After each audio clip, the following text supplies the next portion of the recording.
If you were going for high yellow, this pairing would be absolutely ideal. I could almost guarantee that you would get high yellow animals from this pairing.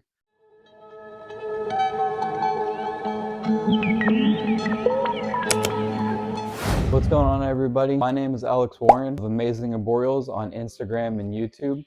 So today, I'd kind of like to talk about the definition of a designer green tree python. So if you're familiar with my question, you'll know this snake, Gasanova. The right light, he does look a little green right here, although you can't see his shade of blue. If you were to take him outside, he's pretty much like an aquamarine bluish animal. Obviously melanism as well. That's exactly what he was bred for. Father was a calico line, velvet. His mother was male produced by Rico, Signal Herpetoculture, and she was blue line. So you get the cross of those two. You get the calico, which is, see how the spotting on his neck, and then it kind of fades out the more it gets towards his tail, would be calico, hence the melanism.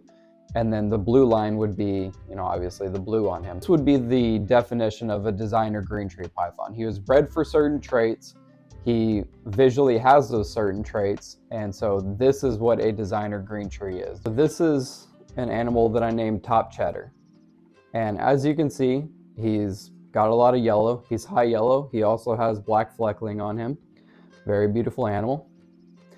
Now, the interesting thing about him is that his genetics are actually melanism and blue line. Parents were Jaeger, who produced the sickness, who is one of the most highly melanistic animals out there.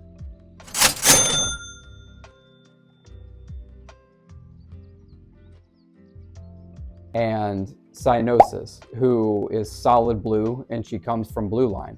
And yet they produce an animal that is high yellow. Is this still considered designer? Yes, absolutely.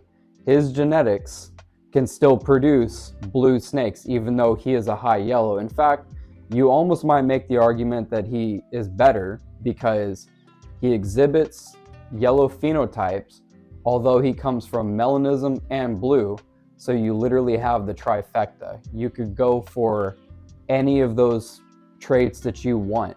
If you have a female that comes from yellow lineage, you could breed him to her and he would make a great pairing. With blue or black, you could breed him to any of those phenotypes and this would be a great male. This is a powerhouse male. You could literally pair him up to whatever phenotype you want and he would fit the bill for that. If say you're going for high yellow, I want to show you a female that would go absolutely great with him. So this is a import Biak that came from Dan Malary of DM Exotics, and it is a female, and again, it's an import, wild caught. They're supposed to be farm bred, but it's probably wild caught. Actually kind of on a timer with her. Sometimes they don't have, import Biaks don't have the best attitude, so I'm gonna try not get bit in the face here. Say you're going for high yellow and you wanna go the designer route. If you were to breed Top Cheddar to a female like this is exactly what you would want to go for. Now, granted, she is still young and she could lose a lot of that yellow, but Biaks tend to throw high yellows, and she was a red neonate as well. That's another thing you have to take into account. You can get high yellows from reds and yellows. It doesn't really matter. If you were going for high yellow,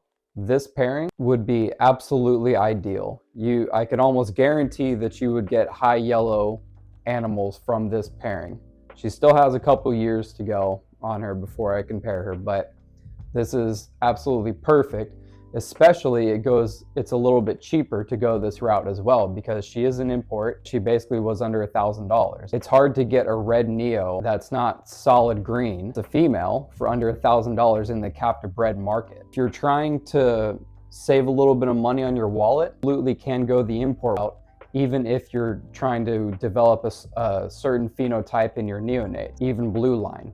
Two import parents that both have high blue, you can absolutely produce snakes that have high blue characteristics and you can save a little bit of money. It's just a cheaper way to go about things. Probably a little bit less likely to produce blues from imports than you are from minor parents that have come from a long line of blue, but hence the price tag. It just depends on what you want to do. If you are going to go the import route, make sure you have a very good quarantine setup. I like to do a nido test, but then with imports, I also like to do the full panel snake test from RAL. Goes down the list and it shows you, they test for all the things that the snake could have. Have a very good quarantine setup. Even if you're going captive bred, I would still say have a very good quarantine setup because they can still carry stuff. So yeah, I think that just about does it. Again, if you have any questions for me, hit me up on Instagram at Amazing Arboreals. Shout out to MJ for asking me to come on here and have a little discussion with you guys. Appreciate it. I'll see you in the next one.